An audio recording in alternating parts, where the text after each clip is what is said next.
So the calf stretch is one of my favorites in terms of benefits for the knees, your hip flexors, which also helps your back, your ankles. Basically everything from mid-back downward is going to benefit a lot from being able to get better at the calf stretch and spending time in the calf stretch. You're going to need some wall space, and I would highly recommend you have something like a cushion or a thick mat to put your knee on as well. So with this stretch, the closer I get my shin to the wall, the more intense this is going to be.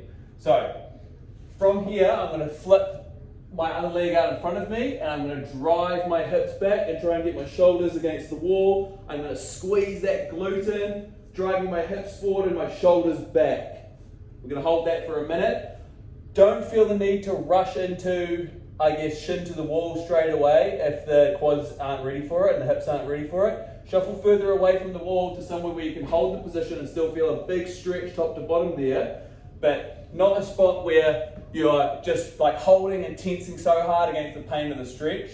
You want to be able to kind of relax through it and actually feel like you're getting more flexibility through your knees, more flexibility through your hips and your ankle.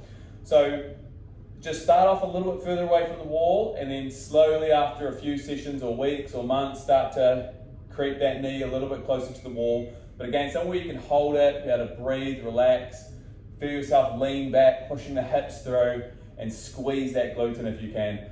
My only other point to make there is just to make sure when you sit up to have the foot directly behind your butt first, right? Even if I sit up here, that the foot's right behind my butt and I'm not off on an angle like this. So if I was facing you, that my ankle is not going to be outside my hips when I start to lean back.